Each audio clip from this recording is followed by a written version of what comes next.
அரசியலை தவிர வெறும் விவேகத்தை கையாண்டால் அரசியலில் பிரயோஜனமே கிடையாது. தெய்வ திருமகன் தாத்தா பசும்பொன் முத்துராமலிங்க தேவர். ராமநாதபுரம் மாவட்டத்தில் கமுதி எனப்படும் கவின் மிகு முல்லை திருநகருக்கு அருகே பசும்பொன் என்கிற சிறப்பு பெயர் சூட்டப்பட்ட தவசி குறிச்சியில் 33 கிராமங்களுக்கு சொந்தமான ஜமீன் குடும்பத்தில் தெய்வ திரு உக்கிரபாண்டிய தேவர், இந்திராணி அம்மையார் ஆகியோரின் மகனாக 1908ஆம் ஆண்டு அக்டோபர் 30ஆம் நாள் தெய்வ திருமகனார் பசும்பொன் முத்துராமலிங்க தேவர் அவர்கள் பிறந்தார். 6 மாத கை குழந்தையாக இருந்த போதே தெய்வ திருமகனாரின் அம்மா இந்திராணி அவர்கள் இயற்கை எய்திவிட பசும்பொன்னிற்கு அருகே உள்ள கல்லுப்பட்டியில் பாட்டி ராணி அம்மையார் அவர்களின் பாதுகாப்பிலும் பெரியம்மா மீனலோசினி அவர்களின் அரவணைப்பிலும் வளர்ந்தார் தெய்வ திருமகனார்.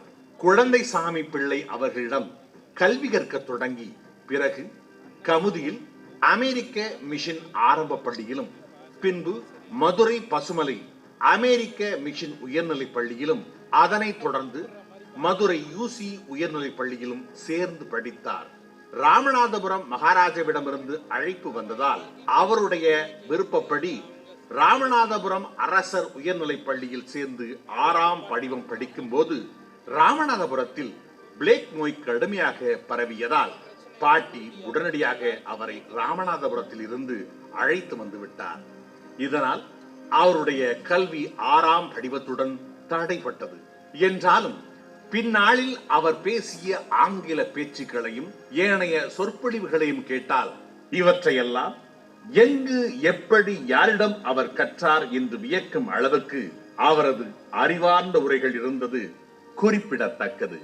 தேவர் திருமகனார் சிறு வயதிலேயே சிலம்பம், மற்போர், குதிரையேற்றம், துப்பாக்கி சுடுதல் மற்றும் தமிழ் பாரம்பரிய கலையான வர்மக்கலையையும் கற்று தேர்ந்தார்.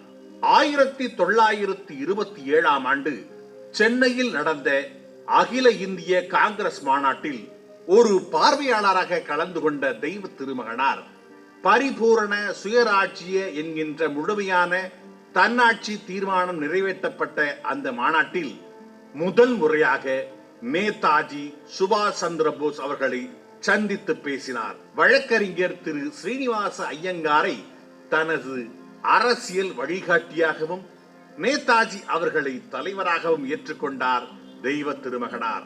பின்னாளில் தேச விடுதலைக்காக நேதாஜி அவர்கள் இந்திய தேசிய ராணுவத்தை கட்டி எழுப்பிய போது பல நூறு வீரர்களை படையில் சேர்த்து படைபலத்தை கூட்டியதில் தேவர் திருமகனாரின் பங்கு அளப்பரியது. 1933ஆம் ஆண்டு சாயல்குடியில் விவேகானந்தர் வாசகசாலையின் 1ஆம் ஆண்டு விழாவில் திரு சசிவர்ண தேவர் அவர்களை முதல் முறையாக சந்தித்தார் தேவர். தேவர் ஐயாவின் முதல் மேடை பேச்சு என்று சொல்ல முடியாத அளவுக்கு 3 மணி நேரம் அவர் ஆற்றிய உரை அவரை ஒரு சிறந்த பேச்சாளராகவும் மிகச்சிறந்த தலைவராகவும் மக்களுக்கு அடையாளம் காட்டியது. அந்த நிகழ்வில் தான் தேவர் திருமகனாரின் உரையை முதன் முறையாக பெருந்தலைவர் காமராஜர் அவர்களும் கேட்டார். முத்துராமலிங்க தேவர் அவர்களின் வீரமிக்க சொற்பொழிவு விடுதலை போருக்கு மிகவும் பயன்படும் என்று பெருந்தலைவர் பெருமிதம் கொண்டார். தேவர் திருமகனார் விடுதலை போரில் வெள்ளையர்கள் ஆதிக்கத்துக்கு எதிராக போர் முழக்கம் செய்ததோடு ஆங்கிலேயரை தொடர்ச்சியாக எதிர்த்து வந்த மக்களை அடக்குவதற்காக வெள்ளையரின் அரசாங்கம் போட்டிருந்த ரேகை சட்டத்தை கடுமையாக எதிர்த்து போர்க்கொடி தூக்கினார். குற்றப்பரம்பரை சட்டத்திற்கு இலக்கானவர்கள் பொழுது சாய்ந்ததும் அந்த பகுதி காவல் நிலையத்திற்கு சென்று கைரேகை வைத்துவிட்டு இரவு முழுவதும் காவல் நிலையத்திலேயே காவலர்கள் பார்வையில் தங்க வேண்டும். எந்த ஒரு ஆண்மகனும் இரவு தனது வீட்டில் தூங்க முடியாது. அதை மீறினால் சிறைச்சாலை போக வேண்டும் என்கின்ற நிலை இருந்தது. அந்த கொடுமையான ரேகை சட்டத்தை எதிர்த்து கட்டை விரலை வேண்டுமானால் வெட்டிக்கொள் அல்லது சிறைக்கு போ, ரேகை மட்டும் வைக்காத என்று ஒவ்வொரு ஊரிலும் முழங்கினார் தேவர் அவர்கள். மக்கள் அவர் பின்னால் அணி அணியாக திரள்வதை கண்ட வெள்ளையர் அரசாங்கம் தேவர் திருமகனாரை சிவகாசி காவல் நிலையத்திற்கு விசாரணைக்கு அழைத்தது. ஆயிரக்கணக்கான மக்கள் காவல் நிலையத்தை முற்றுகையிட்டனர். ரேகை சட்டம் ஒழிக, தேவர் திருமகனார் வாழ்க என்ற முழக்கங்கள் விண்ணை பிளந்தன. 1934 ஆண்டு மே 12, 13 ஆகிய 2 நாட்கள் ஆப்பநாட்டு மரபர்கள் மாநாடு டாக்டர் வரதராஜுலு தலைமையில் நடந்தது. டாக்டர் வரதராஜுலு, முத்துராமலிங்க தேவர், சசிவர்ண தேவர், பிள்ளையார்குளம் பெருமாள் தேவர், நவநீத கிருஷ்ண தேவர் ஆகியோர் அடங்கிய 5 குழு சென்னை மாகாண கவர்னராக இருந்த முகமது உஸ்மானை சந்தித்து ரேகை சட்டத்தை நீக்கும்படி மனு கொடுத்தார்கள். அதன் பிறகு ஆப்பநாட்டு மரபுகள் மீது ஏவப்பட்டிருந்த ரேகை சட்டம் எனப்பட்ட குற்ற பழங்குடியினர் சட்டம் படிப்படியாக குறைக்கப்பட்டு முற்றிலுமாக நீக்கப்பட்டது. தனது பகுதியில் ரேகை சட்டம் நீக்கப்பட்டாலும் புறமலை கள்ளர்கள் நாட்டில் ரேகை சட்டத்தால் அவர்கள் அனுபவிக்கும் கொடுமைகளை கண்டு வேதனைப்பட்டார் தேவர் திருமகனார். பசுமலை பள்ளியில் மாணவராக இருந்த போதே பெருங்காவநல்லூரில் புறமலை கள்ளர்கள் ரேகை சட்டத்தை எதிர்த்து போராடி 1920 ஆண்டு ஏப்ரல் 3 துப்பாக்கிச் சூட்டில் 17 பேர் கொல்லப்பட்ட துயர் செய்தியை அவர் அறிந்திருந்தார். மக்கள் அந்த சட்டத்தால் கடுமையாக பாதிக்கப்படுவதை அறிந்து புறமலை கள்ளர் நாட்டில் ரேகை சட்டத்துக்கு எதிராக எதிர்த்து போராடும் ஒரு பெரும் புரட்சிக்கு வித்திட்டார் தேவர். இந்த ரேகை சட்ட எதிர்ப்பை அகில இந்திய பிரச்சனையாக மாற்றுவதற்கு தேவர் திருமகனார் முயற்சியில் அகில இந்திய குற்ற பழங்குடியினர் சட்ட எதிர்ப்பு மாநாடு நடைபெற்றது. ராஜாஜி மதுரைக்கு வந்தபோது ரேகை சட்டத்தை ரத்து செய்ய வலியுறுத்தி மனு கொடுப்பதற்காக கம்பம் முதல் மதுரை வரை பல ஊர்களில் இருந்தும் ஊர்வலமாக புறப்பட்டு பிரமலைக்கல்லர் சமூகத்தினர் பெருங்கடலென மதுரையில் திரண்டார்கள். கொடிய ரேகை சட்டத்தை நீக்க வேண்டும், இல்லாவிட்டால் தேவர் திருமகனார் தலைமையில் மாபெரும் போராட்டம் நடத்துவோம் என்று எச்சரித்தார்கள். சிந்துபட்டியில் கவர்னர் கலந்து கொள்வதற்காக ஜல்லிக்கட்டு விழா ஏற்பாடு செய்யப்பட்டிருந்தது. ஜல்லிக்கட்டு விழாவுக்கு மாடு கொண்டு போகக்கூடாது, வீரர்கள் மாடு பிடிக்கவும் கூடாது. அப்படி யாரேனும் சென்றால் அவன் இன துரோகி என்று குறிப்பிட்டு உள்ளங்கை அளவிலேயே ஒரு துண்டறிக்கையை தேவர் திருமகனார் வெளியிட்டார். கவர்னர் வரும் வழியில் செக்கானூரணியில் இருந்து உசிலம்பட்டி வரை யாருமே சாலையில் நடமாடவில்லை. தான் வருகின்ற விழாவுக்கு ஆள் நடமாட்டமே இல்லாததை கண்ட கவர்னர் மாவட்ட ஆட்சியரிடம் இது பற்றி விசாரிக்க ஜல்லிக்கட்டு விழாவை புறக்கணிக்கும்படி தேவர் திருமகனார் கொடுத்த அறிக்கையால் மக்கள் யாரும் வரவில்லை. தங்களுடைய வருகைக்கு எதிர்ப்பு தெரிவித்து புறக்கணித்து உள்ளனர் என்று தெரியப்படுத்த ஒரு கை அகல துண்டறிக்கையில் ஒரு நாட்டையே கட்டுப்படுத்தக்கூடிய அளவுக்கு செல்வாக்கு படைத்த தலைவராக தேவர் திருமகனார் இருப்பதை கண்டு திகைத்தது ஆங்கில அரசு. திரு ஜார்ஜ் ஜோசப் அவர்களை தொடர்ந்து தேவர் திருமகனாரும் குற்ற பழங்குடி சட்டத்தை கடுமையாக எதிர்த்து போராடினார். அவரது உறுதிமிக்க போராட்டங்களுக்கு இறுதியில் வெற்றி கிடைத்தது. ரேகை சட்டம் முற்றிலுமாக நீக்கப்பட்டது. இந்திய விடுதலை போராட்டத்தில் தமிழர்களின் பங்கு மறைக்கப்படுவதை கண்டு தேவர் திருமகனார் கோபம் கொண்டார். அதை பல இடங்களில் வெளிப்படுத்தினார். கட்டபொம்மன் மாத்திரம் சண்டையிடவில்லை. இந்த நாட்டில் இருந்த 17 ஜமீன்தார்கள் சேர்ந்து சண்டையிட்டார்கள். அந்த 17 பேரோடு ஒருவர் கட்டவும். அதையும் தமிழ்நாட்டுக்கு அந்த சரித்திரத்தை கொடுத்து விட்டால் தவறு. ஏதோ ஒரு ஆந்திரர் வந்து சண்டை செய்தார் என்று இருக்கட்டும் என்று சூழ்ச்சியாக அந்த சரித்திரம் எழுதப்படுகிறது. அதை இன்னும் மக்கள் படித்து பாராட்டி வரும் நிலைமையில் ஆங்கிலேயருடைய கையெழுத்துத்தான் இன்றைக்கு நாம் கொண்டாடுகிற சரித்திரமாக இருக்கிறது. சண்டையிட்ட 18 முக்கியஸ்தர்களும் கட்டபொம்மும் ஒருவர். 17 பேருடைய சண்டை, 17 பேர் சிந்திய ரத்தம், 17 பேருடைய பரம்பரை சிந்திய ரத்தம், அதன் பிரதிநிதியாக நின்ற பாதர் வெள்ளை ஒருவருக்கு மாத்திரம் ஒரு வேலைக்காரனாக கொடுக்கப்பட்டு விட்டு அதிலும் ஒரு தமிழ்நாட்டின் சரித்திரத்தை, தமிழ்நாட்டின் வீரத்தை மறைக்க வேண்டும் என்று அன்று வெள்ளையன் காண்கிறார். அதே சரித்திரமாக இன்று நாம் கொண்டாடுகிறோம். ஆலய நுழைவு சட்டம் இயற்றப்படுவதற்கு முன்னரே காந்தியவாதியும் வழக்கறிஞருமான ஏ. வைத்தியநாத ஐயர் பட்டியல் வகுப்பு மக்களின் ஆலய நுழைவிற்கு ஆதரவாக பிரச்சாரம் செய்தார்.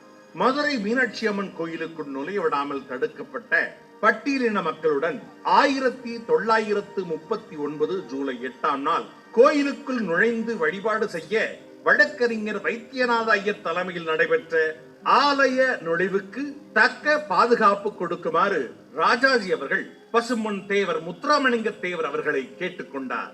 1939 ஜூலை 8 காலை 10 மணிக்கு வைத்தியநாத ஐயர் பட்டியலின மக்களுடன் தனது ஆதரவாளர்கள் படைசூழ மீனாட்சி அம்மன் கோயிலுக்குள் நுழைந்தார். அதற்கு உறுதுணையாக தெய்வ திருமகனார் இருந்தார். மாவட்ட அளவிலான ஆரம்ப பள்ளிகள், உயர்நிலை பள்ளிகள் ஆகியவைகளை அமைத்தல், நிர்வகித்தல், சாலைகள் அமைத்தல், பராமரித்தல் உள்ளிட்ட பொதுப்பணிகள் மற்றும் சிறிய மருத்துவமனைகள் ஆகியவைகளை நிர்வகிக்கும் அவையாக ஜில்லா போர்டு எனப்பட்ட மாவட்ட வாரியம் அந்த நாளில் செயல்பட்டது. அந்த மாவட்ட வாரிய தேர்தலில் அதுவரை தேசிய காங்கிரஸ் போட்டியிட்டதில்லை. 1938 ஆண்டு நடந்த தேர்தலில் முதல் முறையாக காங்கிரஸ் சார்பில் முதுகுளத்தூர் பகுதியில் தேவர் திருமகனார் போட்டியிட்டு மாபெரும் வெற்றி பெற்றார். தனது தேர்தல் பணிகளை கூட கவனிக்க நேரம் இல்லாமல் ராமநாதபுரம் மாவட்டம் முழுவதும் பரப்புரை செய்து தேசிய காங்கிரஸ் வெற்றி பெறுவதற்கு உழைத்து மகத்தான வெற்றி பரிசளித்தார் தேவர் திருமகன். ஜஸ்டிஸ் கட்சி எனும் நீதி கட்சியின் மிகப்பெரிய தூண்களை எல்லாம் வீழ்த்தி காட்டினார். வெற்றி விழா கூட்டத்தில் பேசிய தீரர் சத்தியமூர்த்தி அவர்கள் தேவர் அவர்களின் தேன்மாறி பொழியும் பிரசங்கத்தாலும் அவருடைய மக்கள் செல்வாக்கினாலும் தான் ராமநாதபுரம் மாவட்டத்தில் காங்கிரசுக்கு இவ்வளவு மகத்தான வெற்றி கிடைத்தது. அதற்கு தேவருக்கு என்றைக்கும் காங்கிரஸ் கட்சி நன்றி கடன் செலுத்தும் என்று புகழாரம் சுற்றினார். ஆனால் தீரர் சத்தியமூர்த்தி அவர்களின் சொற்களுக்கு நேர்மாறாகவே பின்னாளில் தேசிய காங்கிரசின் நடவடிக்கைகள் இருந்தன என்பதே வரலாறு. மாவட்ட வாரியத்துக்கு தலைவரை தேர்வு செய்ய வேண்டிய வந்தபோது தேவர் திருமகனார் தலைவராக வேண்டும் என்று பெரும்பாலான உறுப்பினர்கள் மாவட்ட வாரிய உறுப்பினர்கள் வலியுறுத்தினர். காங்கிரஸ் மேலிடம் முடிவு செய்தபடி ராஜபாளையம் PS குமாரசாமி ராஜா தலைவராக தேர்ந்தெடுக்கப்பட வேண்டும், அதுவும் போட்டி இல்லாமல் தேர்தல் நடைபெற வேண்டும் என்று டாக்டர் சுப்பராயனை அனுப்பி வலியுறுத்தியது. எந்த பதவியையும் பெரிதாக நினைக்காத தேவர் திருமகனார் கட்சி கட்டுப்பாடு காக்க டாக்டர் சுப்பராயன் சொன்னதை ஏற்றுக்கொண்டார். போட்டி இல்லாமல் தேர்ந்தெடுக்கப்பட்டதும் குமாரசாமி ராஜா அவர்கள் பேசுகிற பொழுது ஜில்லா போர்டு உறுப்பினர்களில் 2/3 பங்கு உறுப்பினர்கள் தேவருக்கு ஆதரவாக இருந்தும் அவர் போட்டியிட்டால் நிச்சயம் வெற்றி பெறுவோம் என்கின்ற அளவுக்கு செல்வாக்கு இருந்தும் கட்சி கட்டுப்பாட்டை காப்பாற்ற தேவர் மிகவும் பெருந்தன்மையோடு விட்டுக் கொடுத்தார். வேறு யாருக்காவது இவ்வளவு பெரிய செல்வாக்கு இருந்திருந்தால் நிச்சயம் அவர்கள் விட்டுக் கொடுத்திருக்க மாட்டார்கள். கட்சியின் கௌரவத்தையும் கட்டுப்பாட்டையும் காப்பாற்றி தந்தவர் தேவர் என்று பாராட்டி பேசினார். தொடர்ச்சியாக தென்பாண்டி மண்டலத்தில் சூறாவளி சுற்றுப்பயணம் செய்து பிரிட்டிஷ் ஏகாதிபத்தியத்திற்கு எதிராக மக்களை திரட்டினார். தேவருடைய ஒவ்வொரு கூட்டம் முடிந்ததும் நூற்றுக்கணக்கான பக்தர்கள் உருவாகி கொண்டிருந்தார்கள். அவர்கள் தேசத்திற்காக எந்தவித தியாகத்தையும் செய்ய தயாரானதை கண்ட ஆங்கில அரசு தேவருடைய சொற்பொழிவுகள் வெள்ளை ஏகாதிபத்திய அரசுக்கு எதிராக மக்களை திரட்டியதால் அவரது அரசியல் பேச்சை தடுத்தே ஆக வேண்டும் என்று முடிவு செய்து தேவர் அவர்களை பேசக்கூடாது, மீறி பேசினால் பேசிய இடத்திலேயே கைது செய்து சிறையில் அடைக்கப்படுவார் என்று ஒரு வாய்ப்பூட்டு சட்டத்தை போட்டது. அதையும் மீறி மக்களிடையே பேசி தேசிய காங்கிரசுக்கு பெரும் செல்வாக்கை உண்டாக்கினார். ஆனால் அதே தேசிய காங்கிரஸ் தான் பின்னாளில் திருமகனுக்கு பெரும் துரோகத்தையே பரிசளித்தது. 1948 ஆண்டு ஃபார்வர்ட் பிளாக் கட்சி தனி இயக்கமாக இயங்க தொடங்கியதும் தேவர் ஃபார்வர்ட் பிளாக் கட்சியின் வளர்ச்சிக்காக தன்னை அர்ப்பணித்துக் கொண்டார். அந்த ஆண்டில் நடந்த மாவட்ட நிர்வாக அமைப்பின் தேர்தலில் காங்கிரஸை எதிர்த்து கமுதி, சாயல்குடி ஆகிய ஜில்லா போர்டு தொகுதிகளில் முறையே குருவன் செட்டியார் மற்றும் சேதுராமன் செட்டியாரை நிறுத்தி வெற்றி பெற செய்தார். இந்த வெற்றியும் பின்னாளில் தேவர் அவர்களின் தேர்தல் வெற்றிகள் பலவும் காங்கிரஸ் கட்சியை வெறுப்பின் உச்சத்துக்கே கொண்டு சென்றன. 1948 ஆண்டு ஜனவரி 23 நேதாஜியின் பிறந்த நாளில் தேவர் அவர்களை ஆசிரியராக நேதாஜி என்கின்ற வார பத்திரிகை தொடங்கப்பட்டது. அதில் தேவர் அவர்கள் காங்கிரஸ் கட்சியின் தவறான போக்குகளை சுட்டிக்காட்டி நாட்டு மக்களின் நலன்களுக்காகத்தான் அரசியல் கட்சிகளின் நலன்களுக்கு மக்கள் அல்ல என்பதை தனது எழுத்தாற்றல் மூலம் எடுத்து எம்பிக் கொண்டிருந்தார். தமிழ்நாடு, ஆந்திரா, கேரளா, கர்நாடகா உள்பட 375 சட்டமன்ற தொகுதிகள் உள்ளடக்கியிருந்த சென்னை மாகாணத்திற்கு 1952 பொது தேர்தல் வந்தது. திமுக நேரடியாக அதில் போட்டியிடவில்லை. ஈவேரா அவர்களும் காங்கிரஸை எதிர்த்து முழு மூச்சாக வேலை செய்தார். அருப்புக்கோட்டை சட்டமன்ற தொகுதி, கடம்பூர் சட்டமன்ற தொகுதி, கோவில்பட்டி சட்டமன்ற தொகுதி ஆகியவற்றை உள்ளடக்கிய அருப்புக்கோட்டை நாடாளுமன்ற தொகுதியிலும் பொது மற்றும் தனி தொகுதியாக இரட்டை உறுப்பினர் தொகுதியான முதுகுளத்தூர் சட்டமன்ற தொகுதியிலும் ஐயா முத்துராமலிங்க தேவர்கள் போட்டியிட்டு இரண்டிலும் மாபெரும் வெற்றி பெற்றார். 1952 தேர்தலின் போதுதான் தாத்தா மூக்கையா தேவர் அவர்கள் தனது நண்பர்களுடன் மதுரை வந்த பொழுது ஃபார்வர்ட் பிளாக்கின் தலைவர்களான ரகுபதி தேவரும் காமண தேவரும் மூக்கையா தேவரை பசுமன் முத்துராமலிங்க தேவர் அவர்களிடம் அறிமுகம் செய்து வைத்தனர். இவர்தான் பெரியகுளத்தின் சட்டமன்ற தொகுதிக்கு சரியான வேட்பாளர் என்று தேவர் திருமகனார் அப்பொழுதே முடிவு செய்து விட்டார். அதன்படி 1952 சட்டமன்ற தேர்தலில் பெரியகுளம் தொகுதி வேட்பாளராக மூக்கையா தேவர் தாத்தா முத்துராமலிங்க தேவர் அவர்களால் நிறுத்தப்பட்டு வெற்றியும் பெற்றார். 1952 நாடாளுமன்றம், சட்டமன்றம் ஆகிய இரண்டிலும் வெற்றி பெற்ற தேவர் சட்டமன்ற உறுப்பினராக பணியாற்றிட எண்ணி நாடாளுமன்ற உறுப்பினர் பதவியை ராஜினாமா செய்தார். இதனால் அருப்புக்கோட்டை பாராளுமன்ற தொகுதிக்கு இடைத்தேர்தல் நடைபெற்றது. காங்கிரஸ் சார்பில் நிறுத்தப்பட்ட மறவர் இனத்தைச் சேர்ந்த திருமதி ராஜாத்தி அம்மாளுக்கு எதிராக செட்டியார் இனத்தைச் சேர்ந்த MD ராமசாமியை நிறுத்தி வெற்றி பெறச் செய்தார்.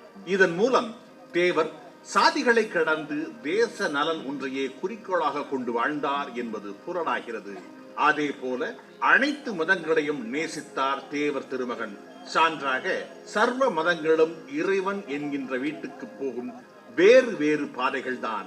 எல்லா மதத்தவருக்கும் தங்கள் மத தத்துவங்களை பேசவும் பரப்பவும் உரிமை உண்டு என்று பேசிய பேச்சு எல்லா மதங்களின் மீதும் தேவர் வைத்திருந்த பற்றுதலை வெளிப்படுத்தியது. 1957 இரண்டாவது பொது தேர்தல் வந்தது. 1952 போலவே முதுகுளத்தூர் சட்டமன்ற தொகுதியிலும் திருவல்லிபுத்தூர் நாடாளுமன்ற தொகுதியிலும் போட்டியிட்ட தேவர் அவர்கள் பெருவாரியான வாக்குகள் வித்தியாசத்தில் இரண்டிலும் வெற்றி பெற்றார். இந்த முறை சட்டமன்ற உறுப்பினர் பதவியை ராஜினாமா செய்தார். முதுகுளத்தூர் சட்டமன்ற இடைத்தேர்தலில் ஃபார்வர்ட் பிளாக் கட்சி சார்பில் TL சசிவர்ண தேவரை நிறுத்தி வெற்றி பெறச் செய்தார் தேவர். சட்டமன்ற தேர்தலில் 50 தொகுதிகளில் போட்டியிட்ட திமுக 15 தொகுதிகளிலும், தேவர் திருமகனாரின் ஆதரவோடு 80 தொகுதியில் போட்டியிட்ட காங்கிரஸ் சீர்திருத்த கட்சி 25 தொகுதிகளிலும் வெற்றி பெற்றன.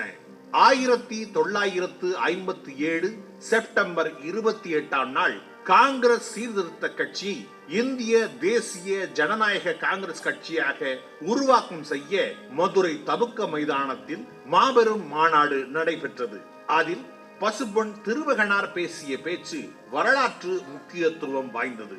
காங்கிரசுக்காக தான் உழைத்தது, காங்கிரஸை விட்டு ஏன் விலக நேரிட்டது, தென் தமிழ்நாட்டில் தனக்கு வளர்ந்து வரும் செல்வாக்கினை குறைக்க அன்றைய அரசு ஒருதலை பட்சமாக நடந்து கொண்ட விதம், இந்திய தேசிய ஜனநாயக காங்கிரஸ் ஏன் வளர்ச்சி பெற வேண்டும் என்பதோடு உலக அரசியல் பற்றியும் நீண்ட உரையாற்றினார் தேவர் திருமகனார். பேசி முடித்து இரவு 10 மணிக்கு தனது இருப்பிடம் நோக்கி திரும்பிக் கொண்டிருந்த தேவர் அவர்கள் கைது செய்யப்பட்டார். எதற்காக கைது என்று கேட்டதற்கு காவல்துறையினர் பாதுகாப்பு சட்டத்தின் கீழ் கைது செய்வதாக கூறினார்கள். தேவர் அவர்கள் மறுப்பு ஏதும் கூறாமல் மக்கள் அமைதி காக்க வேண்டும் என்று மட்டும் கூறிவிட்டு காவல்துறை வாகனத்தில் ஏறினார். 1959ஆம் ஆண்டிலிருந்து திருமகனாரின் உடல் நலம் குன்ற ஆரம்பித்தது.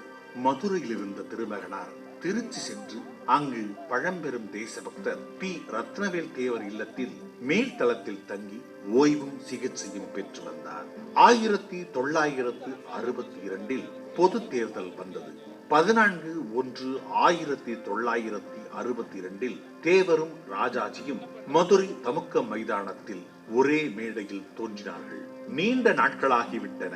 அடியேன் மனித தெய்வமாகிய உங்களின் ஒருமிப்பு சக்தியில் நின்று பேசி என்று தனது உரையை ஆரம்பித்த திருமகனார், பதவியை நான் அடைய நினைத்தவனில்லை. நினைத்திருந்தால் அது என்னை பொறுத்தளவில் மிகவும் எளிது. தேசத்திடம் பலனை எதிர்பார்க்கும் கூட்டத்தை சேர்ந்தவனல்ல நான். தேசத்திற்கு என்றவரை கொடுத்து சேவை செய்யும் கூட்டத்தை சேர்ந்தவன் நான். நான் எவரையும் எதிரியாக கருதுபவன் அல்ல. தவறுகளை கண்டிக்கின்ற என்னை யாரேனும் எதிரியாக பாவித்தால் அதற்கு நான் பொறுப்பல்ல. நான் பேசுவது, எழுதுவது, சிந்திப்பது, சேவை செய்வது எல்லாமே தேசத்திற்கே அன்றி எனக்காக அல்ல. நியாயத்திற்காக எதிர் நீச்சல் அடிப்பதால் காங்கிரஸ்காரர்களின் எதிர்ப்புக்கு நான் ஆளாகி இருக்கிறேன். 1000 ஓட்டுக்களை மட்டுமே கொண்ட என் வகுப்பினர் வாழும் தொகுதியில் 1,00,000 ஓட்டுக்களை வாங்கும் நான் வகுப்புவாதியாக எப்படி இருக்க முடியும்? தம்மிடம் உள்ள வகுப்புவாதத்தை மறைக்க பிறரை வகுப்புவாதிகள் என்று கூறி ஏமாற்றுவோரை மக்கள் தெரிந்து கொள்ளாமல் இல்லை. எதிர்க்கட்சி என்பது ஜனநாயகத்தின் இரு கண்களில் ஒன்று.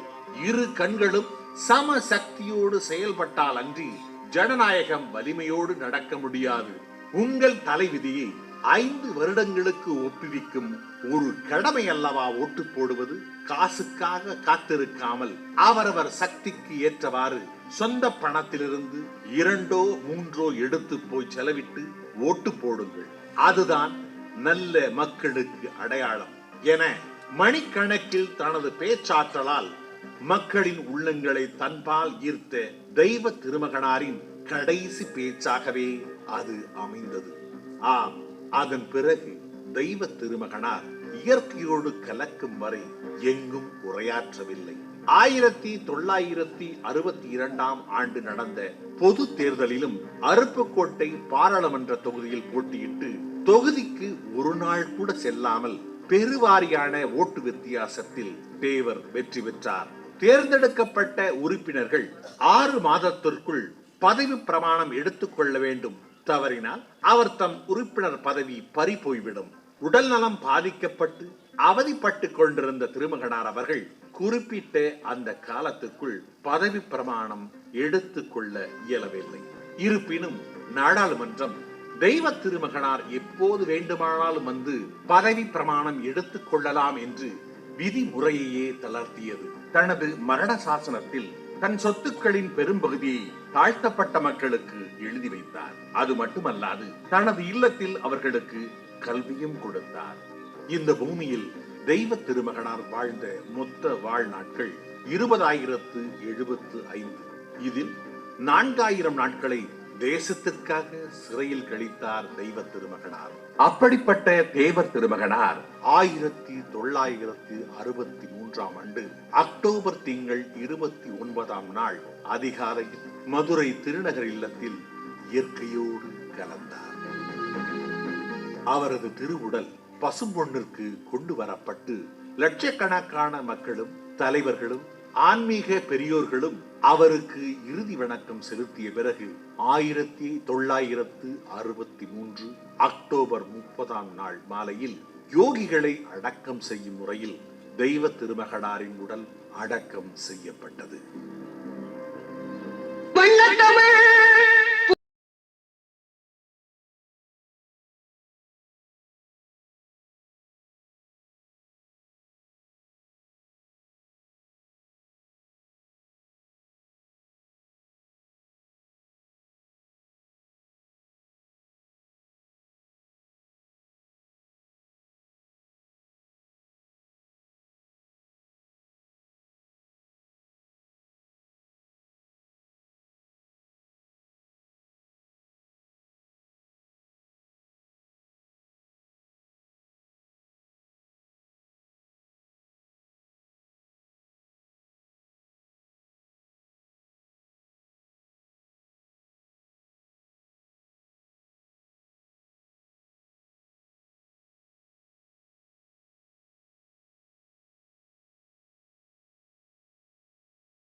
நாட்டில் பிறந்த பாரதம் காக்க படை கட்டிச் சிறந்த எங்கள் தாத்தா தெய்வ திருமகன் முத்துராமலிங்க தேவருக்கு புகழ் வணக்கம் புகழ் வணக்கம். பேர பிள்ளைகள் பெருமையோடு செலுத்தும் புகழ் வணக்கம் புகழ் வணக்கம். குற்ற பரம்பரை சட்டத்தை உடைத்த கொற்ற பரம்பரை என்ற வரலாற்றை படைத்த தேசத்தின் விழியே தெய்வீக ஒளியே செந்நாட்டு புலியே தீந்தமிழ் மொழியே எதிர்கால தலைமுறை எங்களின் வழியே உங்களுக்கெங்களின் புகழ் வணக்கம் புகழ் வணக்கம். தென்பாண்டி நாட்டின் முத்தே விடுதலை போரின் வித்தே வீர மறவர்களின் சொத்தே சத்தியத்தின் பிறப்பே அறத்தின் சிறப்பே மாவீரன் நேதாஜியின் மறுவுருவே தெய்வத்தின் திருவுருவே உங்களின் திருப்புகழ் போற்றி பேர பிள்ளைகள் பெருமையோடு செலுத்தும் புகழ் வணக்கம் புகழ் வணக்கம்.